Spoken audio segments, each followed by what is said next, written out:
The candidates that have not joined are not in the public room. So if Peg, if you're able to give those candidates a call, I think Okay, now would be a good time good to do time. that.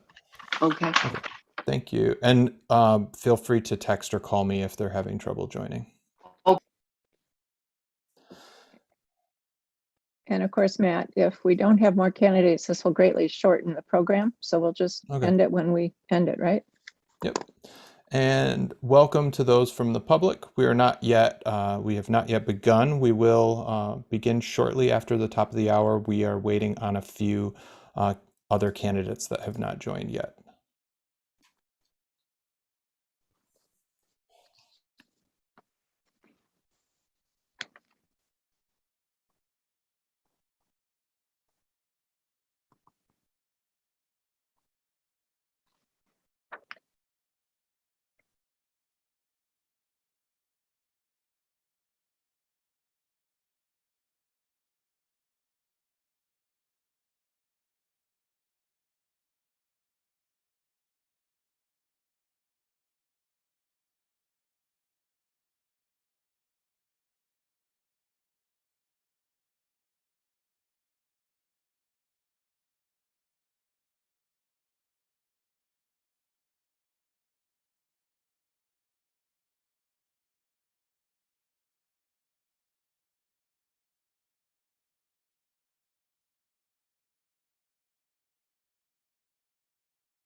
Good evening and welcome to the City of Traverse City Candidate Commission Forum.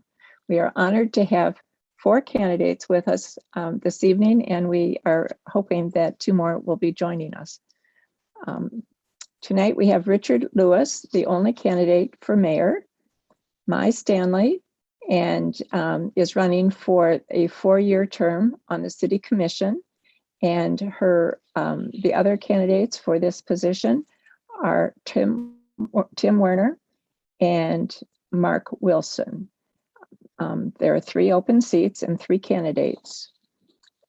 Tim Werner told us that he has another city-related responsibility this evening, and he will be here as soon as he can.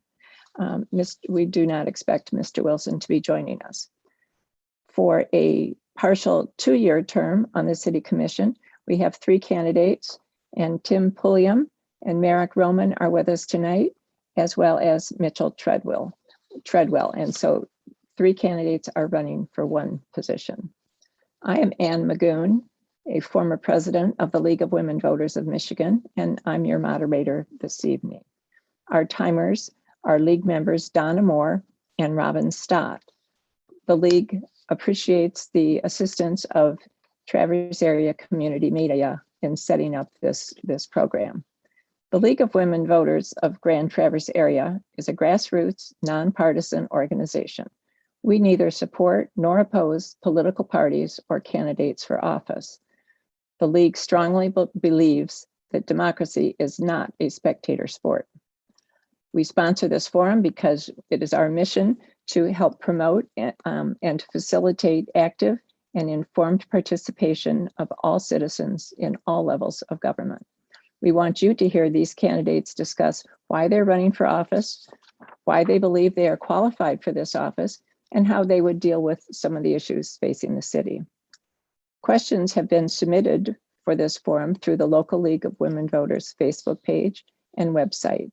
Also, during the forum, the audience can submit questions using the question and answer feature on your screen if you're watching through Zoom or Facebook.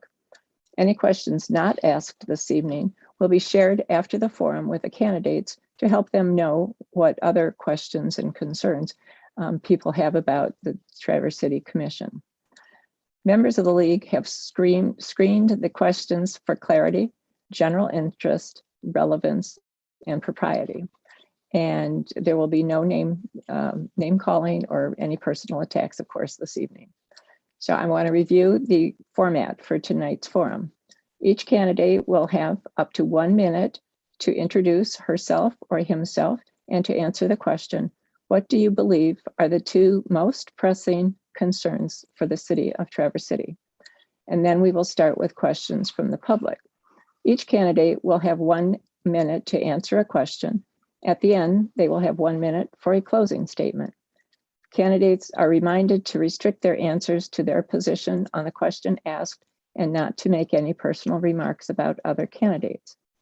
The timekeepers will alert candidates by holding up a sign when there are 30 seconds remaining, and again at the end of the response time. Candidates may finish what they're saying, can finish their sentence, but then they must end their response. Because if a candidate does not end an answer promptly, he or she will be muted. Alphabetical order determines the order of speaking this evening. The first order will be then the order after the first opening statement will start rotating so that each candidate will have an opportunity to give the first response to at least 1 question. Closing statements will then begin in reverse alphabetical order. Opening statements will begin with Richard Lewis, candidate for mayor. Mr. Lewis. Thank you, and good evening to everyone that's watching. I want to say thank you to the League for putting this on. I know you've been doing this for a number of years, sometimes been more fun than this time. Or hopefully we're going to be kind of boring to everybody, but that's okay with the action out there. The main reason I'm running is as the office of mayor, and you've got to understand, I know you showed the slides of what the duties of the mayor is. But you also have to remember the mayor is also a part of the other slide called City Commission. I'm running because I want to help strengthen relationship and trust that we need to be building and continue to be building with our citizens and businesses to make this the most viable community that we want it to be. And I do say we. So I've been at it for a long time, and I just have the time and the resources by which I can continue to serve. Thank you. Thank you, Mr. Lewis. Mr. Pulliam. He's not here, sorry. Mr. Roman. Mr. Roman is muted, so be sure to unmute yourself there. Thank you. Thank you. I want to say thank you to the league and for our viewers that are watching today. My name is Merrick Roman, and I am running for city commissioner because I'm a lifelong resident of the area.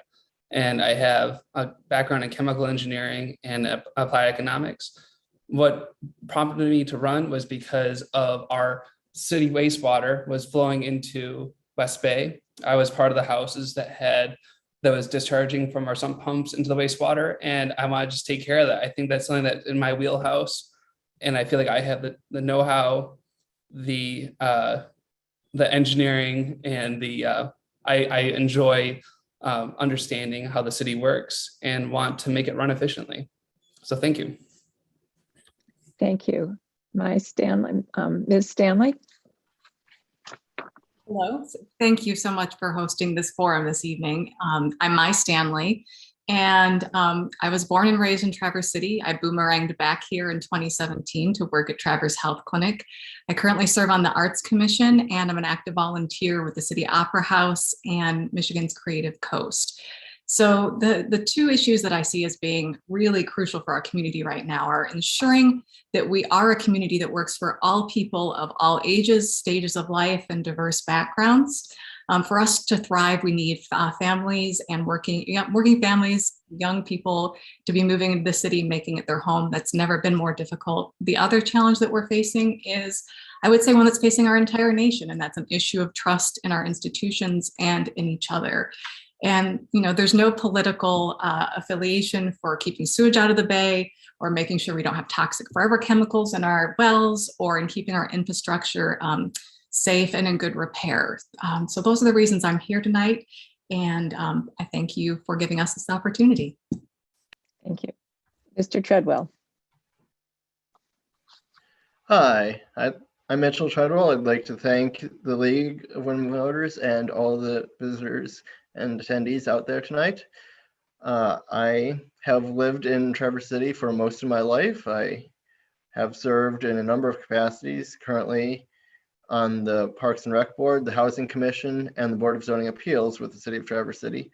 And I'm looking to take it a step further and use those experiences to bring more attention to developing affordable housing in our community, and also investing more in some of our neglected infrastructure, like our streets, our stormwater system, our sewage treatment plant.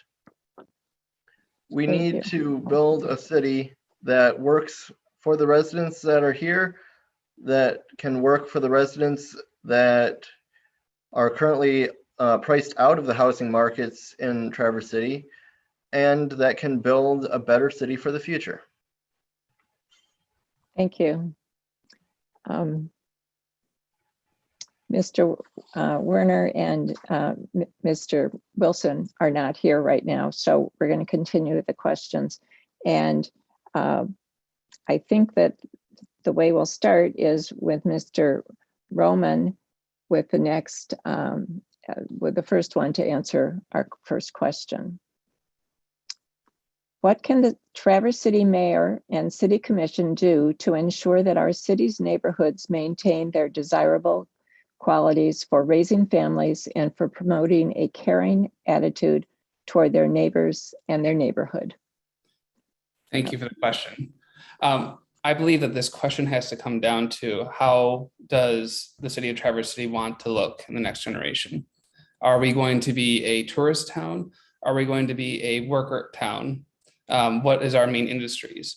And we have to work on cohesion with our festivals and with making sure that we actually are building a city identity rather than a tourism identity. I think that part of the things that we can do are have affordable housing and encourage people to come live here rather than just visit here, and incentivize with showing off our nice businesses and showing off our industry that we are developing.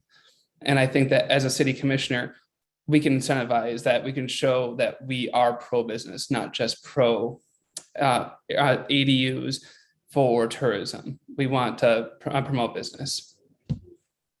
Thank you. Thank you. Ms. Stanley?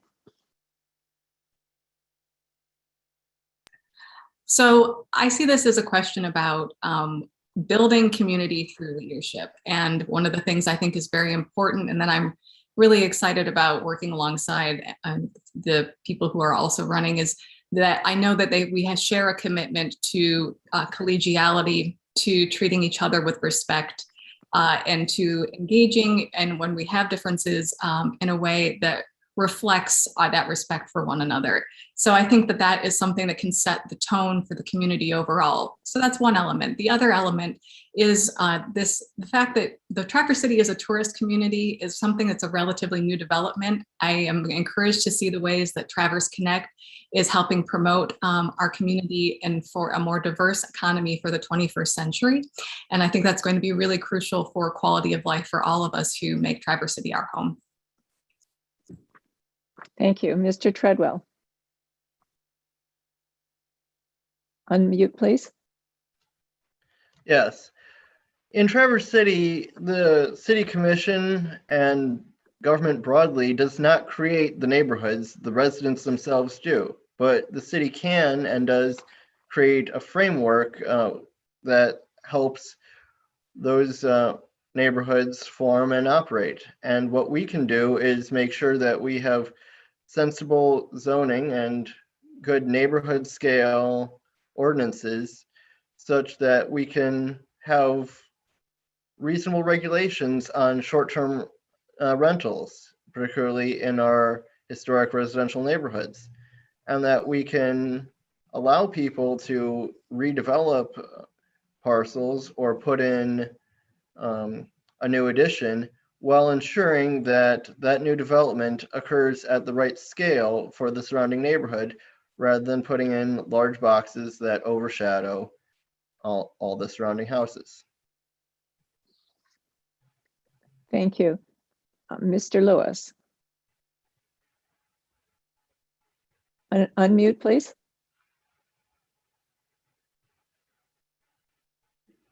That's a good question that's been struggled with, for 30 years that I've been in Traverse City.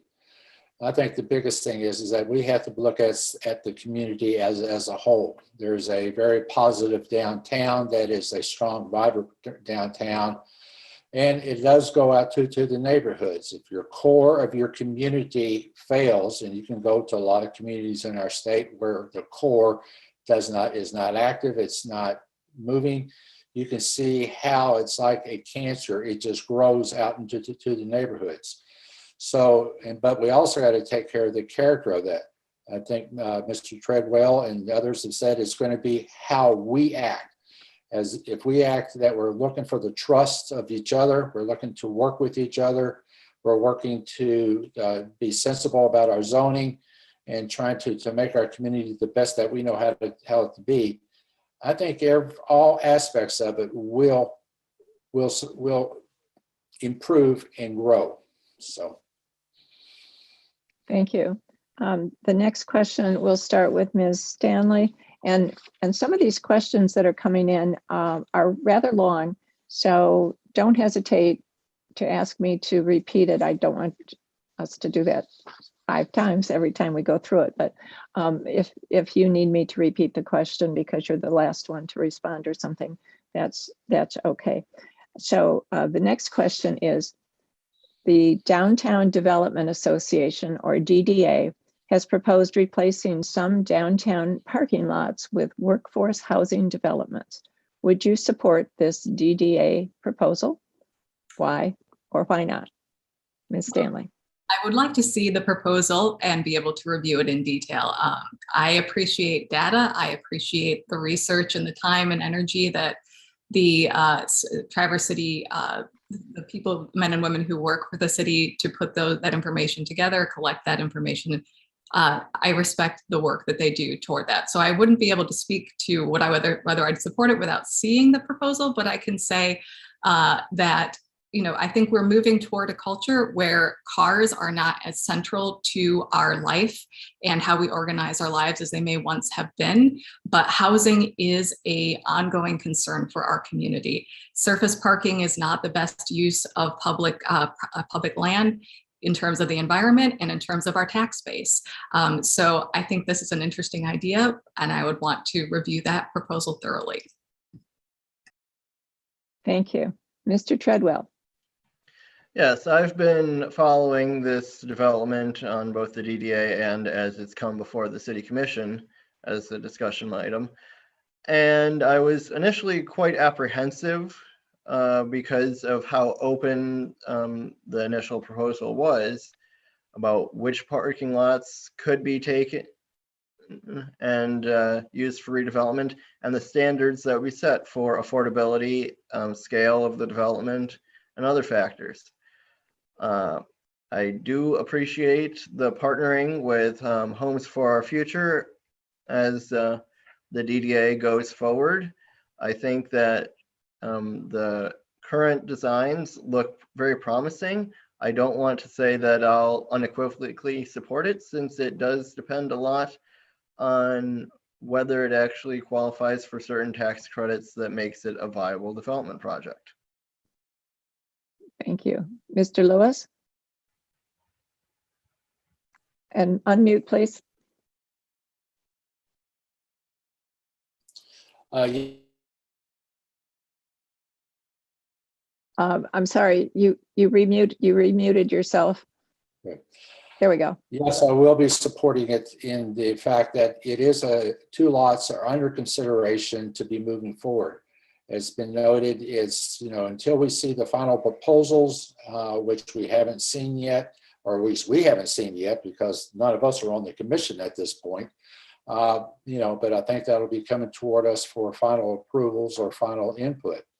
So if we are serious about that, we want to have affordable housing, attainable housing, workforce housing, whatever term you want to use, we need to be able to use the tools that we have in front of us. If we're not willing to do that, then we need to just stop talking about it. But we have surface lots that the long-term goal of the DDA and the cities that started back 30 years ago was to put those surface lots into not to be surface lots. They needed to be infills. And we're just moving toward that. So either we are backing what we said we wanted to do, or if we're not, then let's stop. Thank you. Mr. Roman. Thank you. I believe that our surface lots are an inefficient use of our land, especially in downtown. And I think that the wonderful people, the DDA and our city workers, should be commended for their effort for bringing this issue and up to an execution phase. I think that I fully support utilizing our land in a much better way. And from the pictures that I've seen, and I know that I'm not in the commission, I'm 100% behind using our land in an efficient manner that increases our tax base and gives people an affordable housing and ability to live in downtown. Thank you. The next question will start with Mr. Treadwell responding first. What is your opinion of Fish Pass? I'm a strong proponent of Fish Pass. I think that it's a great project for our city. Union Street Dam is currently listed as in fair or poor condition, and thus the city is obligated to substantially renovate, replace, or remove it. Fish Pass provides an option that allows the dam to be replaced at a fraction of the cost to the city, while increasing the amount of grass and park area that people can enjoy, improving space for fishing, providing a better portage for kayaks and canoes, and leaving us with a gem of a research facility that will allow us to revitalize the health of the entire Boardman River system. Thank you. Mr. Lewis? Quite simply, I'm in support of it. The Union Street Dam was always a part of the equation of all the dams. 3 of them have been removed. The Union Street Dam was to be included. What we're going to do, it's a good program. It's been well researched, so I have no problems with it. Thank you. Mr. Roman? I am in favor of Fish Pass. I think that is a tremendously good idea to update our infrastructure, and then with an added bonus that the city-state partnership for having a higher technology dam. I think that it's great that we'll be able to control the fish that are coming through. My family's avid fishermen, and I think that'll be a plus for not only the community but for newer fishermen that are coming up and get to see the fun stuff that how the fishing works. I'm just hoping that I am part of the Brook Trout Coalition, and it'd be great to see that our salmon and other species don't compete with our brook trout are in the rivers already. Thank you. Ms. Stanley? I also am in support of the Fish Pass. As it's been noted, it is the capstone of the Boardman River Ottaway River Restoration Project that's been going on for many years. This is the final piece of the puzzle with the removal of dams. The waterway as it currently flows may appear to be a natural environment, but it's very much man-made, and it's very much man-made technology from the 19th century. And I think that we have to be looking ahead toward how we are going to manage our natural resources. And this is an outstanding opportunity for our community to do so in a way that's fiscally responsible, and that also makes excellent use of of that expanded downtown area. Thank you. The next question will start with Mr. Lewis. What size should the Downtown Development Authority be? Number of employees and size of budget? Well, the Downtown Authority, by itself, if it was just by the 2 mills, which is not 2 mills any longer, it would be a very limited staff. But they do contract work for the city. They, by operating managing and operating the auto parking system for us, as well as they do contract work for the merchants downtown by putting on festivals and events. Being on the board, I think the staff is adequate for the work that they've been asked to do. So I really have no problem with how they are operating. There are some major decisions that will have to be made in the next couple of years about what the next 20 years are going to look like and what we should be striving for. So that'll be becoming before all of us at some point in the future. Thank you. Mr. Roman? I believe that our DDA staff is appropriately staffed, and if not, I'm always in favor of increasing slightly because there are some big questions that will be coming up. Since we're in the post-pandemic or we're returning somewhat to normalcy, I think that we have a big question with migration of people to Traverse City, to new residents, and that we should be always investigating and making sure that we have the ability the staff to take on the data and to write the policies and to inform the public and inform the commission as needed. Thank you. Ms. Stanley? Yes, thank you. So I think it's important to keep perspective that a thriving downtown core is not a given. There are many communities in which that is not the case. And in Traverse City, when we think about Traverse City, the iconic Traverse City moments, so many of them happen in our downtown core. And that's through the hard work of our DDA. And I'm I've done some work along with on the Arts Commission with the DDA staff. As Mr. Roman noted, I think that we are either adequately staffed or somewhat understaffed, particularly as we are looking ahead to what our downtown will be as we transition out of this COVID moment and continue to focus on that part of our city being the true heart of the Traverse City community. Thank you. Mr. Treadwell.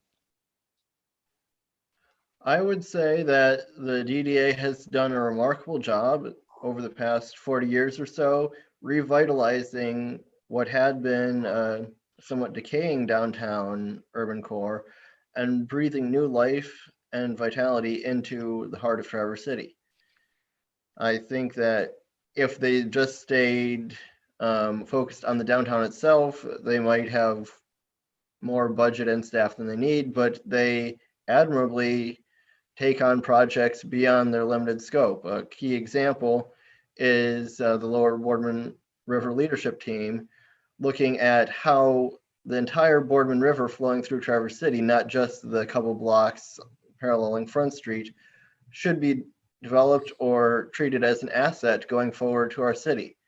Through that project, it highlighted some structural problems with break walls along the Boardman River that the DDA has pioneered projects to replace those. Thank you. Thank you. Our next question will start with Mr. Roman.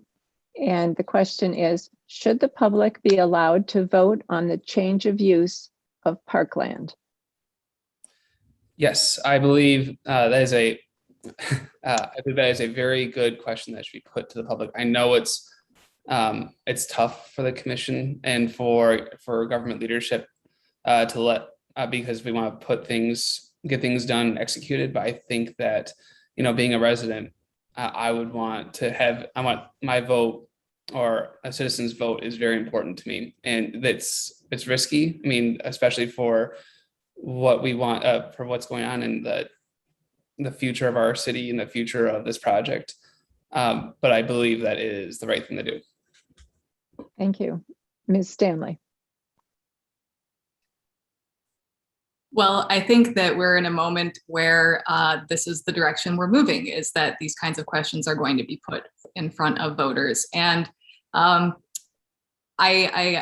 recognize that, again, as has been noted, that might impede some of the plans, including Fish Pass, which I support, including building some of our workforce housing on some land which may have parking currently, but be designated as parkland.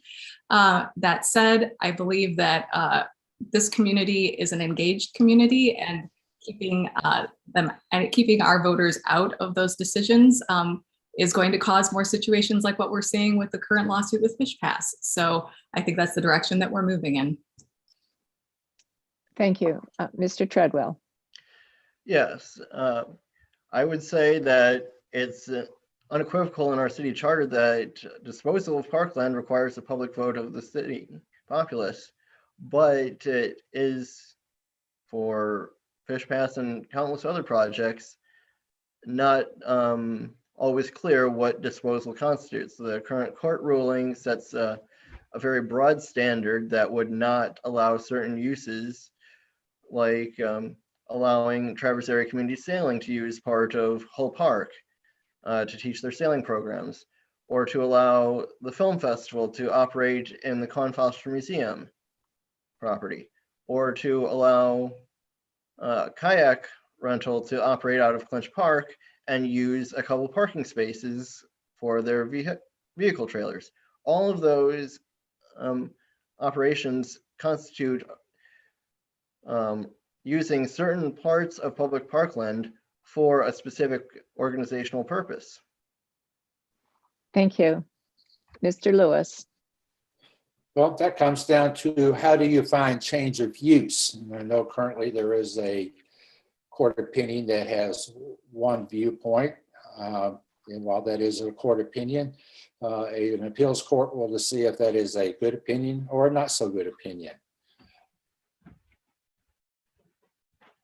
And I feel like that, and it's all another questions being related to Fish Pass, but I don't see it as a change of use. So it all comes down to, how do you want to define change of use? And that's a pretty ambiguous question. So, and I don't have one. But The charter is quite clear. And just like when we asked years ago to give up 8 feet of parkland so that a highway can be built, we public said no. Years later, on division, they said yes.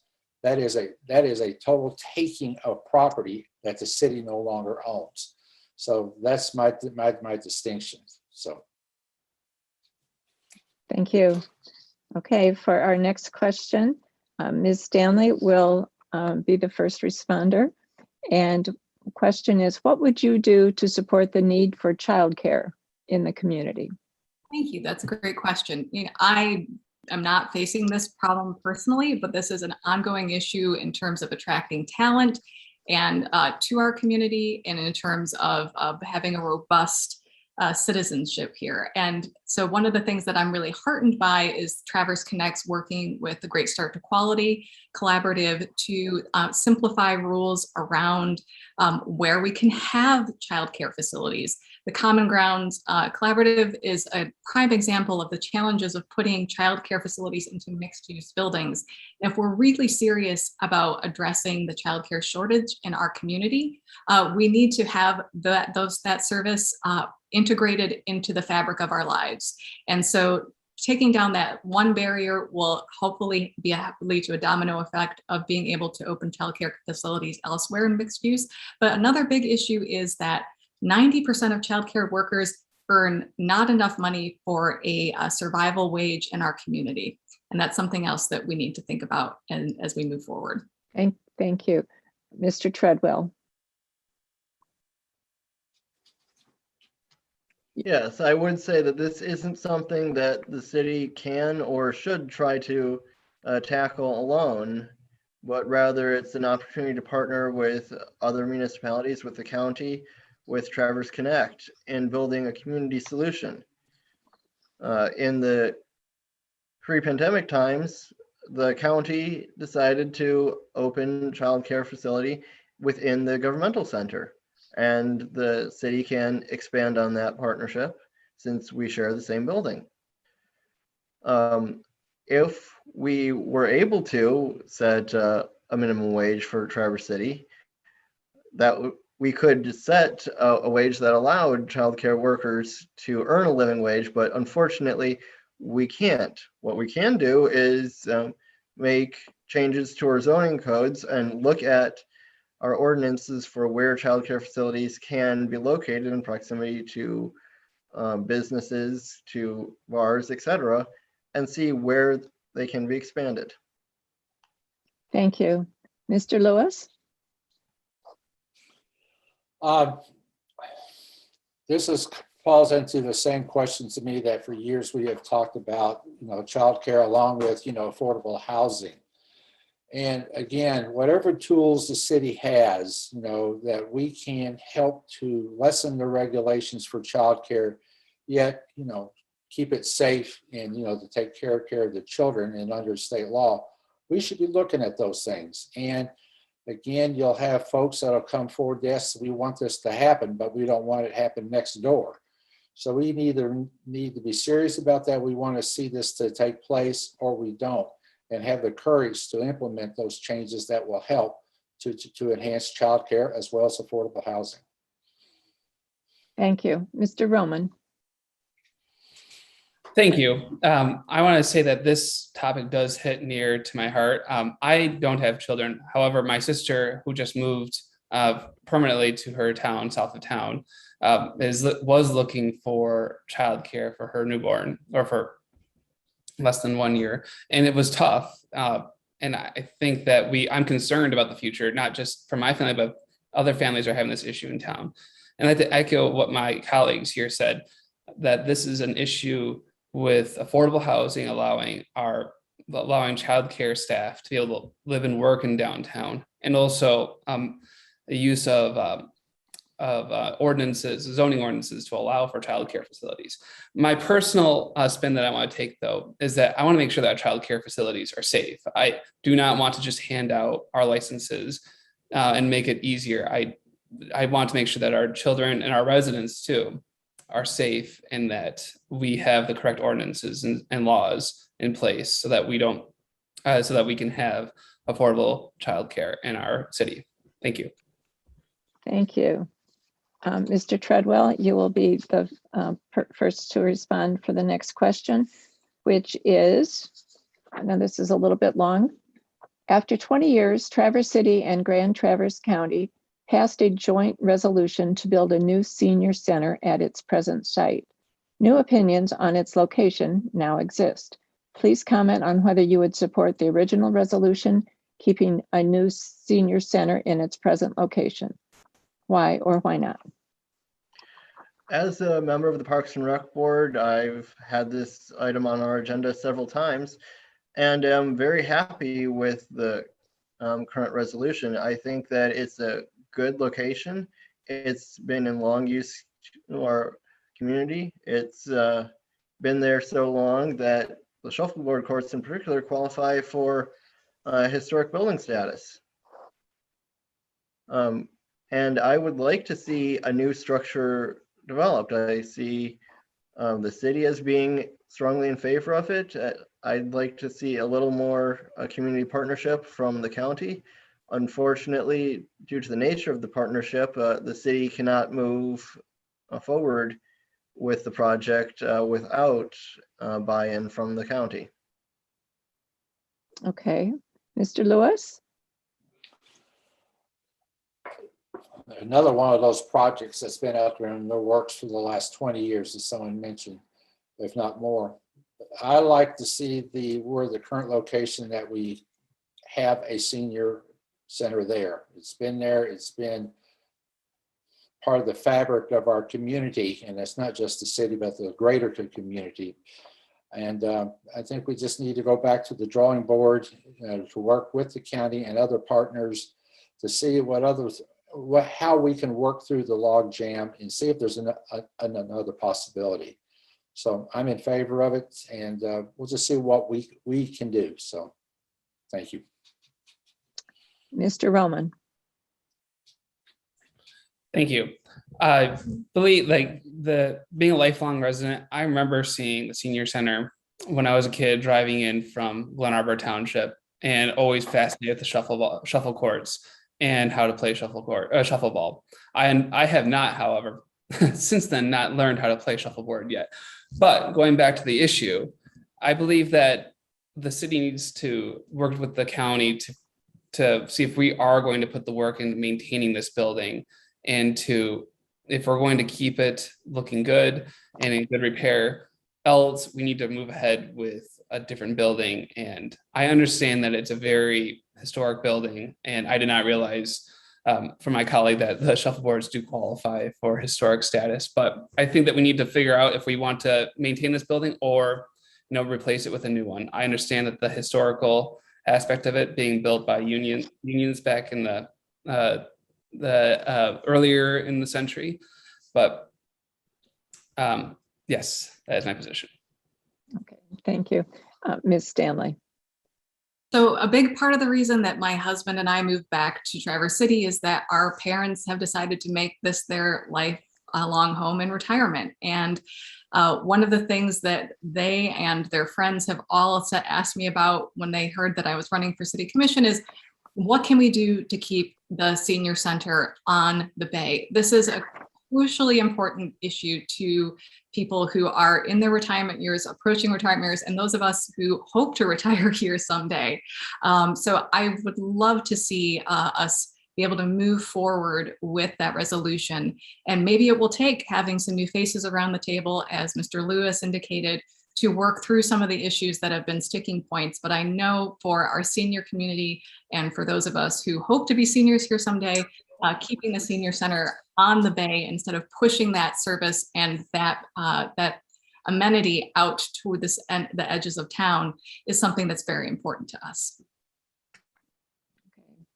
Thank you. I'd like to take a break from the questions for just a moment and welcome a candidate, Tim Werner, who, as you were told earlier, had another public service commitment this evening, and he alerted us that he might have to join late. So welcome, Mr. Werner.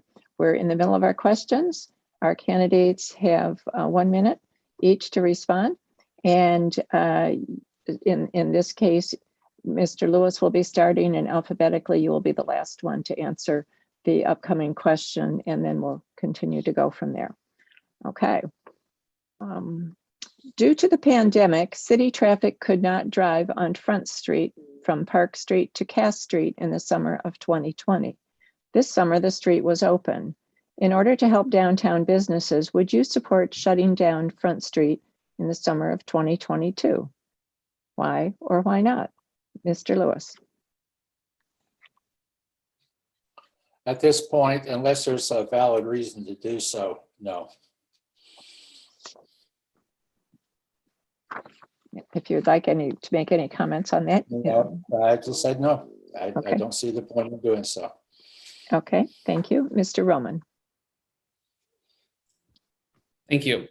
So as a downtown resident on 3rd Street, I certainly enjoyed having the downtown closed and being able to go enjoy a nice taco from Mama Lou's on the street.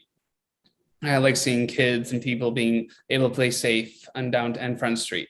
I think that with the 75 car spaces that would be taken away from the city, if we're trying to encourage a beta system where we have transport coming in from our surface lots surrounding the town, I think that this is a great way to test this again and to see if Traverse City and Northern Michigan is ready for, ramping down on how many parking spots if we really want to test out our transportations to the system, to the town. Thank you. Thank you. Ms. Stanley. So I think in the summer of 2020, the closing down of Front Street provided us all with a wonderful respite and a place to be able to safely and socially distantly see our friends and have those tacos at Mama Lou's. The mural on the streetscape was really what certainly brought me joy at a time that was a very dark and challenging time for many of us. I also say that as a pedestrian, there were definitely challenges with cross-street traffic and trying to navigate that. As Mr. Lewis noted, I don't see at this point in our time the necessity to close that street down. But I think one of the things it showed us is the potential and beauty in a pedestrian plaza and increasing that kind of space in our downtown area. And I'm hopeful that Rotary Square, as that comes to fruition, might be a space for that. But I don't see the need to close down Front Street. Thank you. Mr. Treadwell.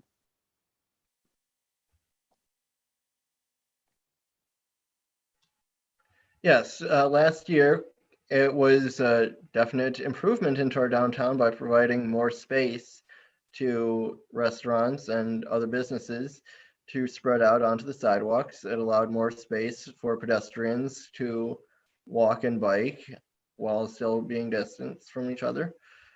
But I don't see it as a necessity for the city as how we operate and move cars through our downtown going forward. I think that it's good for limited events. We can have it for festivals. We can have it for Friday Night Lives. We can have it for perhaps other events if, say, downtown wants to do an art fair or wants to do sidewalk sales that would result in a closure of that 2-block area for an afternoon or an evening. But at this point, most of our traffic comes through cars, and we need to be able to move them through our downtown. Thank you. Mr. Werner. Thanks. Yeah, 2 years ago, it was largely because of COVID that we gave that a try as far as closing those blocks of Front Street. And then this just most recent summer, we did not do it again because of all the bridge closures, but it was popular. And I will support it again next year. And it has been discussed, there are ongoing discussions about it. And we'll see where we are with our bridge closures. But assuming our bridges are all open at some point, I would fully support during the peak season to give pedestrians and people that space. Thank you. To respond first to the next question will be Mr. Roman. And the question is about infrastructure. Traverse City has infrastructure needs to address. What guidelines would you suggest using to prioritize those needs from highest to lowest? And which ones should be addressed first and why? So thank you for the question. I am a pro infrastructure candidate. At being an engineer and a chemical engineer and applied economic, I think that we need to focus on things that have the greatest return on investment for the community. I talked to our city engineer, and I'd like to go from the top, what mission critical, top ROI, and then work our way down.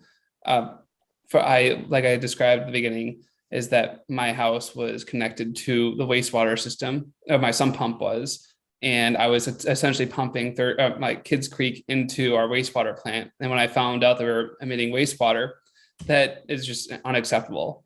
I took care of it. It was the previous homeowner, but I wanted to work on more solutions like that, because we need to take care of our infrastructure and make sure that we don't put our wastewater into West Bay, our number one asset for this area. So thank you. Thank you. Ms. Stanley. I wholeheartedly agree on ensuring that we are keeping our wastewater out of our pristine water that we use for recreation, and out of where so much of our regional identity is linked to. Keeping in the theme of water, aside from that, I think one of the other topics that's really important is stormwater. I know of people who live in the city who are no longer able to get flood insurance because their storm sewers have backed up so many times into their homes. I live in Slabtown. Our water table's very high here. We know that we're getting 150 and 100-year rain events, several times a year at this point. So this is something that we can't push off any longer. If we are continuing to develop this area, we really need to work on managing our water resources in a better way than we have, and not relying on our antiquated system. Thank you. Mr. Treadwell. Yes, stormwater and wastewater are definite priorities. I would say roads and bridges are also good, but we're dealing with a number of bridge projects right now, and I am satisfied that they are going to be moving forward on schedule, so we shouldn't have collapsing bridges in our town. Stormwater is definitely something that needs to be better addressed. We've had multiple flooding events. It's finally getting a replacement for the culverts along Cedar Street, a stretch of road that would routinely flood multiple times a year. I'm not entirely satisfied with the throughput of some of those culverts, but it is a much better solution than we had. However, there's other culverts upstream along 7th and Elmwood and at Madison near Front Street that have similarly exceeded capacity multiple times in the last year and a half and should also be replaced. Thank you. Mr. Werner. Thank you. I mean, everybody's had good responses to this, and absolutely infrastructure, and I'll continue to advocate for a strategic and thoughtful approach to addressing the needs of both our sanitary sewer system and our stormwater sewer system. And while I agree, I mean, it was touched on that return on investment is an important tool to look at as far as prioritizing, but it's also important, that when we do spill sanitary waste into the river, yes, we might pay penalties to the state, but the cost as far as us as a city is much higher than the monetary cost. And so that has to be factored in, and it's a qualitative thing, if you will, to be factored in with the ROI. So ongoing efforts, but we are making progress.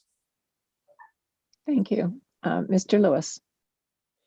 Safe and clean water is and should be one of our overriding priorities. So implementation and improvements to the wastewater treatment plant and the water treatment systems, the wastewater systems, has already been identified what we need to be working on in the short term. So we need to be implementing those recommendations from our studies. We also should be developing a stormwater authority plan, which will then ultimately be considered by the public, so we don't have to worry about the bolt decisions. So these are going to be very important because the improvement of these particular infrastructures leads to improvements of our environment, and also turns around and leads to protecting our community, our way of life, as well as our economy. So these are some long-term thinking that we're going to do, because if we think we're going to resolve all this in the next 2 years or the next 4 years, I think we're just kind of wishful thinking. So that's where we are. Okay, thank you. We have a question. A viewer is interested in what you think about the recently released drinking climate survey. And we'll start with Ms. Stanley. So I was actually reviewing this morning, and I'm glad that these questions were being asked. I think we've all seen the importance for our local economies with our wineries, our breweries, distilleries, and some of the businesses that have sprung up around those. And I think we've also all probably witnessed some of the negative impacts of that growth in our region.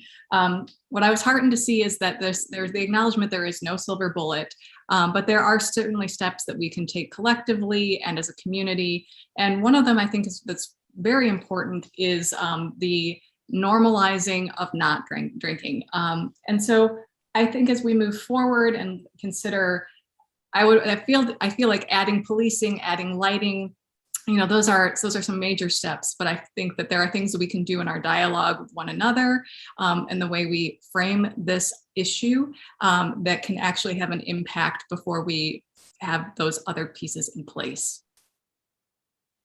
Thank you. Mr. Treadwell.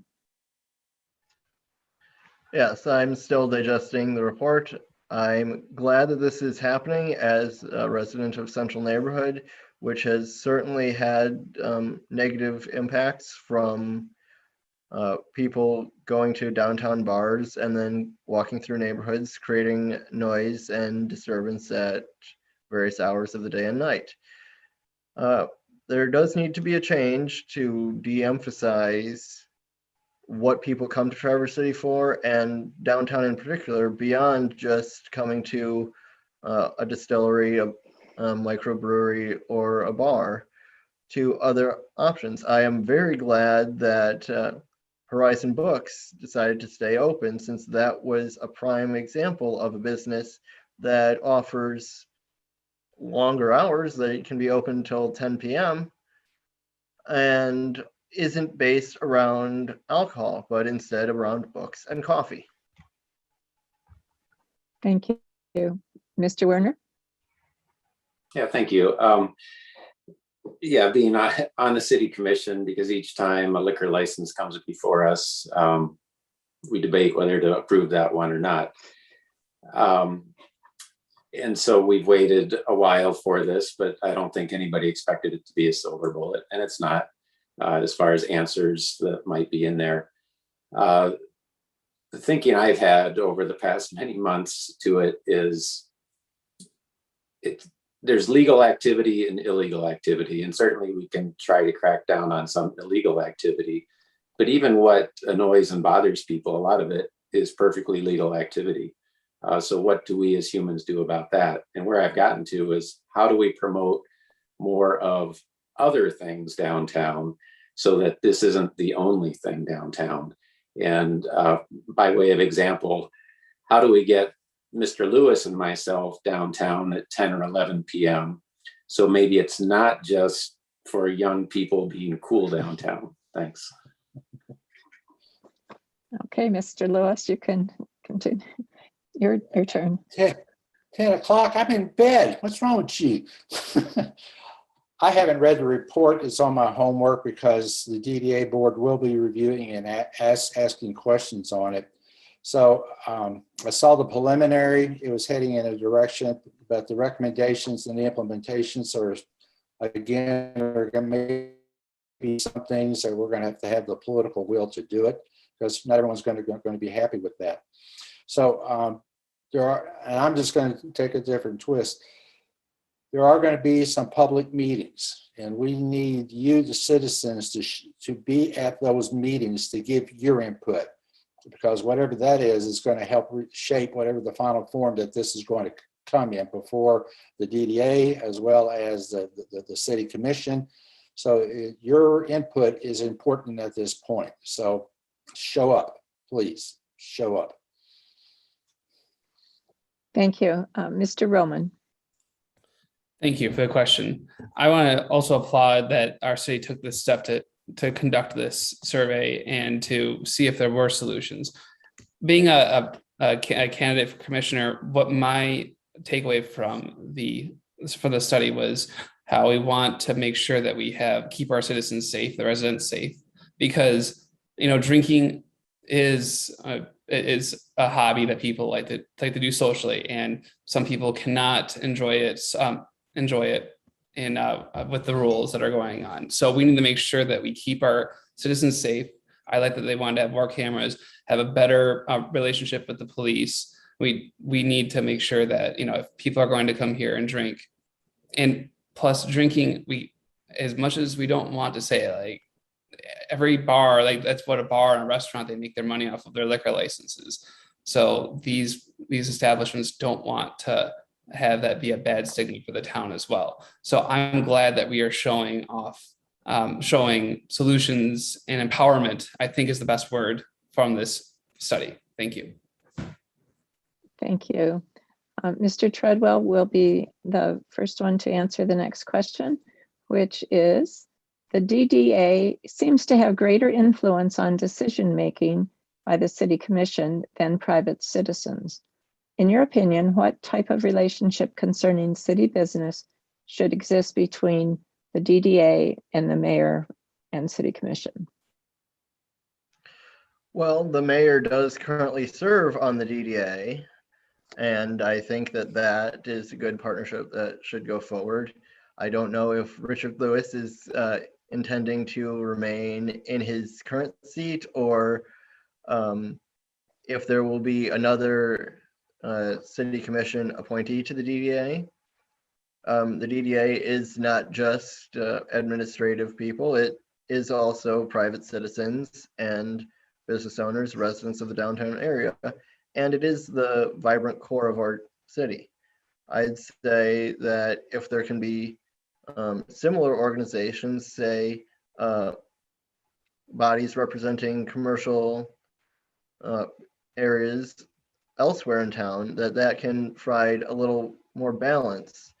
We have neighborhood associations. We can similarly have voices for other commercial corridors, say along Munson Avenue, along 14th Street.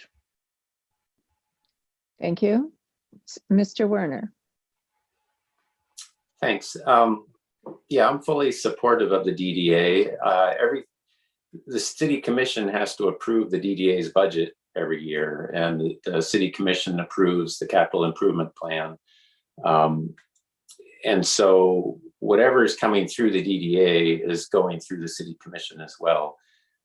So I know sometimes people think that the DDA is off doing its own thing. But if people have concerns, complaints about the DDA, they should also be bringing that to the city commission, because the city commission is approving whatever might be coming through. And I think your question was, does the DDA have more influence? Well, yes, the DDA has a budget, so there is influence. If you think of it that way, they have money to spend, but it's on behalf of the city. We're making improvements to our downtown core, and I continue to support that. Thanks. Thank you. Mr. Lewis? No, the city doesn't have, the DDA does not have that much influence. As Mr. Werner mentioned, the city commission appoints all the board members. The city commission adopts their budget. Any work the DDA wants to do out on the public realm has to be approved by the city commission, because the DDA doesn't own the property, the city does. There is a budget, there is a capital plan, and if all the capital monies that have been spent, so the public owns them, it's not like the DDA owns them. So no, I don't think there's that much influence. And to answer your question, Mitchell, yes, as mayor, I will sit there in the position as mayor. That's required by the state law. And then another seat will be opened up. I'm a citizen. So it's not, the DDA is not made up just of downtown business owners or property owners. There's also an equal number of citizens outside of the DDA that sit on that board. So it's pretty well balanced. So. Thank you. Mr. Roman. Thank you. I believe that we do have an acceptable form of government for this, for the DDA and the commission and the city commission approving budget and adopting the resolutions. I think that the downtown corridor is a very, very popular place with lots of things going on and lots of money flowing through. So I think it's right to ask this question, but I believe that we do have a wonderful DDA that is taking in information and making great recommendations. I would certainly hope that we could take this with the DDA and how it's being made and have a similar performance with our other boards and our other city associations as well too. So thank you. Thank you. Ms. Stanley. So as has been noted, I think that the DDA has a very robust and appropriate composition in terms of representation from the downtown merchants and business owners and residents, as well as people outside of that area. I feel that the city commission having that oversight over the budget and decisions made at that level is also indicative of the fact that the DDA isn't wagging the dog. And if people are feeling as though that there is more influence from the DDA than there is from average citizens, then hopefully we will be able to continue to have meetings in person, whether or not that's masked, but they are of course welcome to give their public comment about the issues that they feel that the DDA is having outsized influence over. Thank you. Mr. Werner, you'll be the first to respond to this question. How can the city assure that public-private workforce housing developments remain affordable in perpetuity for the tenants? In other words, not just start out as affordable, but then 5 years later become open to all. Sure, it's a good question, and I wish I could talk to the person asking the question to find out more of the background. So say currently with some of the proposals and projects, say Ruth Park, we just had a groundbreaking on that. It's over on Wellington Street. And so for a pilot, and this is generally how things have operated with payment in lieu of taxes, sorry, that's pilot, for workforce and for truly affordable housing, typically it's a 30-year contractual agreement that cannot be broken. There's the potential for 20-year agreements, but they are long-term agreements. They are not in perpetuity. But I know that we as a city have renewed agreements with some of our pilots because 30 years have run through, and we've upped for, and I can't even recall whether it was an additional 20 or 30. So you can essentially get to perpetuity. Thank you. Mr. Lewis? It depends on what the program's going to be. There's one that, caused a little bit of a stir that over on Garfield Avenue, where there was a 5-year agreement in place. And at the end of 5 years, they sold and people paid off their debts and everybody did everything that was agreed to by the contract. And now they have gone off into a different path. I think as Mr. Werner says, one of the ways that if the city is going to be involved in, if we are being asked to give pilots or special other considerations, it behooves us to make sure that we are getting the output that we want. If we want a 20-year agreement, that these things will, that the rates will stay in place for 20 years, and if we have state backing, we can do that. it's up to us to make sure that we're careful what we want if we're going to grant certain tax reliefs. So Thank you. Mr. Roman? stop that there. I think affordable housing is a very tough subject. I think that it is not just a one-pronged, how do we get affordable housing in downtown Traverse City? Because, I mean, Traverse City is not that big. And if we have a problem, and then there's questions about building density and neighborhoods, keeping the vibrancy of the city, we have to see like what jobs are we talking about? What wages are we talking about? Because if we're talking about our workforce staff for our restaurants, we're living in downtown, so they could be 3 blocks away from the kitchens is not acceptable. There's some wages that are not going to be able to reach to be able to sustain a house like that right there. And on the other hand, should the city enter into partnerships, we do need to make sure that we have something that's acceptable to the town and to get feedback and response from the town. And I'm hopeful that we can find a solution for everyone to use. Thank you. Thank you. Ms. Stanley? So I would, of course, agree that the development along Garfield, I think, gave a lot of people whiplash.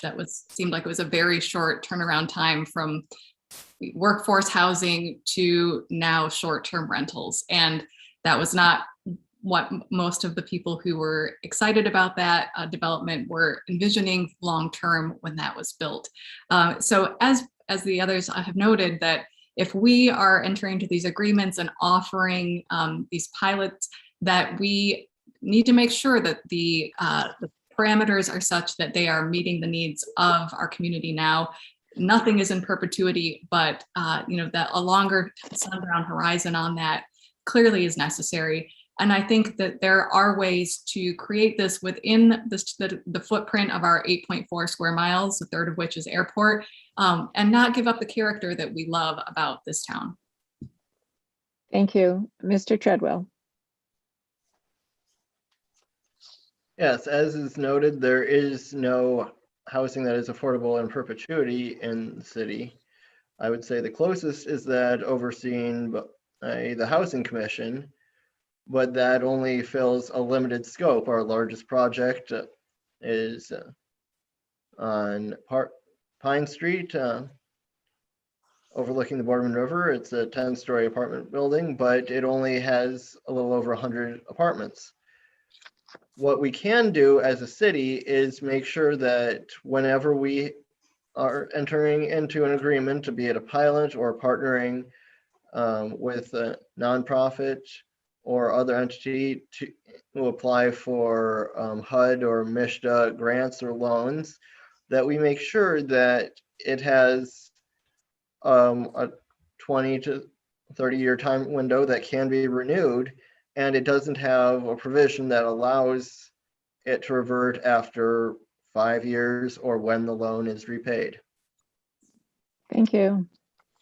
Our next question will start with Mr. Lewis as the first to respond. With new guidelines in place for short-term rentals, do you feel that the neighborhood's concerns have been addressed? Why or why not? Well, I think the City Commission has put in a set of guidelines that I think that didn't make anybody happy, but it was guidelines that we struggled with, we worked through, and we came up with a set of guidelines that we thought would be fair. What I am more concerned about is the continuing push in Lansing, that there are folks there that would like to see that no guidelines would be in place. And at least I would hope that if that was the case, that would be happening, if that ever happens, that because we have developed the guidelines that we think were fair, that will be grandfathered in instead of it turning around being that there are no guidelines. So I think what was enacted was fair. Did it make everybody happy? No. And set the number of people? Yes. I Thank don't know you. how else to say it. Mr. Roman, Could you please re-say the question, please? sure. With new guidelines in place for short-term rentals, do you feel that the neighborhood's concerns have been addressed? Why or why not? So ADUs or alternative development units are something that's important to me too as well. I think that we have we could have a problem in our city with ADUs. I think that Richard was spot on with how with the sentiment of the city. I think that we need to really make sure that we have safe places, safe ADUs, so that we could have people visit and not be hurt. I think that it's also important that we have that these ADUs have an owner occupied and not just owned for purely tourism's sake. I vigorously defend our hotels and the industry, the hotel industry here, because they actually make an industry off of those rooms. So in short, I think that I'm concerned about the ADUs and that we need to investigate it further. Thank you. Thank you. And Ms. Stanley. So I think it depends on what neighborhood you're in, because that's going to be the determination of what those rules are that are going on around you. That said, I would like to echo Mr. Lewis's sentiment about the fact that hopefully the fact that we have some guidelines in place, if the law that's being discussed in Lansing were to move forward, we would have some standing to be able to have say about what's happening at the local level with our local zoning as it comes to these short-term rentals. You know, that law started out as a ban on bans. And what it has become, I can say that the people I know who are in the short-term rental industry, they are not in favor of what's coming out of Lansing at this point in time. So I think it was wise to put some guidelines in place. Are you going to make everyone happy? No, but I think it's probably giving us a better position if we do see the law from Lansing move forward. Thank you. Thank you, Mr. Treadwell. Yeah, so I would say that, as previous commentators have said, it is imperative that we maintain at least some degree of local control over the ability to set our own regulations. Do the current ordinances make everybody happy? No, but I feel that they balance the interests of residents, of commercial interests, of people that want to or do not want to have short-term rentals in their neighborhoods. If we allowed unfettered short-term rentals, then that would further deplete our residential housing stock and exacerbate the crisis of people being able to afford long-term rentals or houses to live in Traverse City. We can, as a community, as we have, develop sensible zoning regulations about where we want short-term rentals, how many days out of a year they can be rented, and their proximity to other neighborhoods or commercial developments. Thank you. Mr. Werner. Yeah, thanks. Yeah, it's been a couple years. And so for anybody watching the recording or at home, we have vacation home rentals and we have tourist homes in Traverse City, or that's what we call them in our ordinances. Vacation home rentals is where you can rent an entire home. And we have disallowed those in any place that's zoned residential. So I do feel that we've protected residential areas of Traverse City. Now, tourist homes are more what I think of as traditional bed and breakfast, where the owners live there and they rent out a room to somebody visiting Traverse City, or they have a few rooms. And I think we put limits on how many rooms and how many nights, and we have high density or high something. We have these lots of details in there. But yes, I think we're doing a good job as far as protecting the neighborhoods, and yet still allowing, I particularly like the the tourist homes, traditional bed and breakfast. Thanks. Thank you. We have time for one more question, and then we'll go to closing statements. For this one, we will start with Mr. Roman. Safe Harbor, Traverse City's homeless shelter, has an agreement with the city to be in operation 5 months of the year. They have asked to expand their operation time to 7 months. Would you support their request? Why or why not? Thank you for the question. Yes, I would support the request. I think that our homeless community is a very troubling and tough topic with no silver bullet to figuring out on how to, help people on with their with people who are going through tough times. And I think that, that's something that the city, that we are a nice, warm city, giving and very appreciative. We have wonderful volunteers and wonderful staff at Safe Harbor as well. I think that we could find a way to fund that and to accommodate their services throughout the year. Thank you. Thank you. Ms. Stanley. Could you repeat the question, please? Safe Harbor, Traverse City's homeless shelter, has an agreement with the city to be in operation 5 months of the year. They have asked to expand their operation time to 7 months. Would you support their request? I would. I think it's important to note that when Safe Harbor closes, that suddenly doesn't mean that we do not have people experiencing homelessness living in Traverse City. They're in encampments, whether that's along the men's walk or in the women's walk over on 11th Street, whether it's behind the Goodwill Inn in Garfield Township. And we have seen people who are experiencing homelessness freeze to death. We've seen them experience other very serious health impacts that, as a community, if we can prevent those kinds of needless tragedies with some expanded programming, I think that behooves us as a community to take care of people who are our most vulnerable citizens that we are sharing our community with. Thank you. Mr. Treadwell. Yes, it's imperative that we expand from just 5 months to 7 months. I would say that it's a great service that we offer to have a homeless shelter that's not just rotating through churches as existed before Safe Harbor was a city-owned facility. But it's not just 5 months of the year that people that are camping outdoors can experience deadly cold and hypothermic conditions.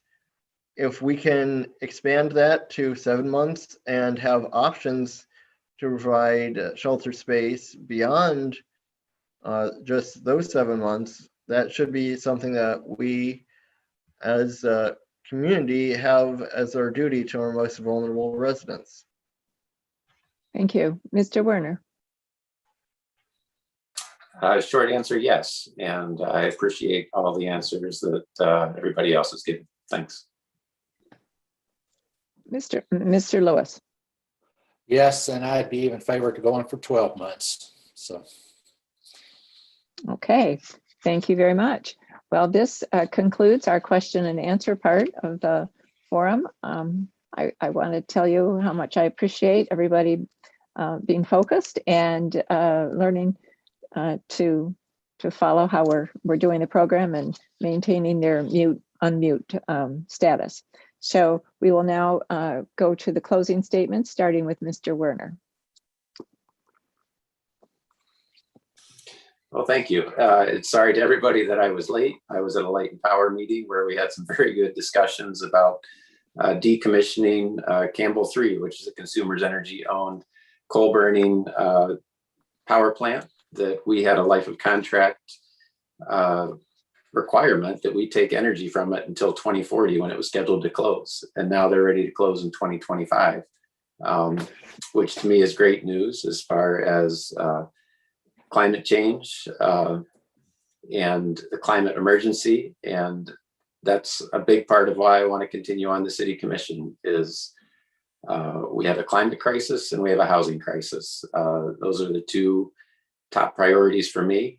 Certainly, as we touched on already, infrastructure is right up there as well, but the climate crisis and the housing crisis, those are things that need attention regularly. Thanks. Thank you. Mr. Treadwell. Again, I'd like to thank the League of Women Voters for hosting this forum and for everybody listening in and watching at home. I'm glad for this opportunity, and I look forward to helping to make Traverse City a place with more affordable housing, with better infrastructure, with improved walkability and bikeability and a better transport system so that people don't have to drive everywhere. We can be a friendlier, more inclusive community and become a city that people can enjoy living in. Thank you. I'm sorry, Mr. Treadwell. Thank you. Ms. Stanley. Yes, thank you. So again, thank you to the League of Women Voters for hosting us. Thank you to everyone who's been watching. And I want to thank the other candidates for showing up and answering these questions. You know, the reason I'm running for City Commission is not because I have some great political ambition. I really am here and I'm doing this because people ask me to. My neighbors, former candidates, business leaders, people in our community who I know don't always see eye to eye with each other, but they trust me to do the work that needs to be done to move our city forward. And even if you're not going to vote for me, I do hope that you will vote in this November's election. We have a three-way race for that 2-year partial term. We have an important issue on the ballot about the purchasing power of the city manager. So please, I know this is an engaged audience. Make sure that you vote. Thank you. Thank you. Mr. Roman. I want to first off thank the League for setting up this forum, this wonderful forum, and asking these questions. I'm asking for your vote in November because I want to serve as a downtown resident, serve as your commissioner.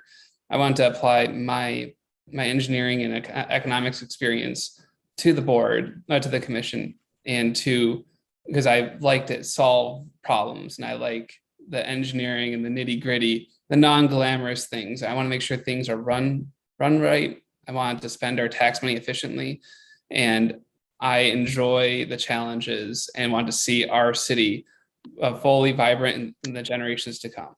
Thank you. Thank you. Mr. Richard Lewis.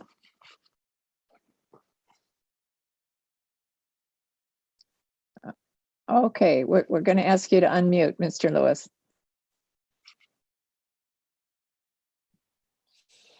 Again, thank you as everyone has said, thank you for hosting this, and for those that are watching tonight and those in the future that will be watching, I hope you gain some insight of some of the items that we as a commission will be struggling with in part times and trying to work through. As Ms. Stanley has mentioned, please vote. Whether you vote, I know I don't have opposition, and that's a nice way to be. But we still need you to go vote. That is important. Exercise your vote. That's the only way we know that you have been heard is by voting. And there is a ballot question as it relates to the spending authority, to increasing the spending authority for the city manager, which I will be voting for. Having been in that realm, it will help to move things along a little quicker, so we're not spending time on it as a commission. So please vote. It is very important. Thank you. Thank you to all of the candidates this evening. We really appreciate your participation, which allows the Traverse City voters to learn about your positions on the issues and problems you may face if elected to the City Commission and how you would respond to those. Thank you also to tonight's audience. The candidates and the League of Women Voters appreciate that you took the time out to expand your knowledge and to be an informed voter.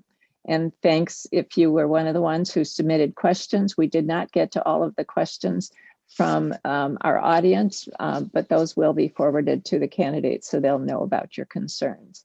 And we'd also like to give a nod to Traverse Area Community Media, especially Matt Kern, for their help in setting up this virtual forum. Their skills, experience, and patience made this forum possible. You can tell your friends about this forum, which will be shown in coming days on channel 189 and will be available on the League of Women Voters Facebook page after we conclude. So you'll be able to review, and please tell your friends about it if they weren't able to watch it. For more information about candidates running for office, as well as for information about voter registration and voting, we urge you to visit the League of Women Voters website called vote411.org. That's vote411.org. Candidates for local office have submitted their views to vote411.org, and these are scheduled to be posted on September 18th. So we look forward to giving that information to you as well. And as the candidates have said, most importantly, don't forget to vote either by mail soon or in person on or before Tuesday, November 2nd. Thank you for being here tonight.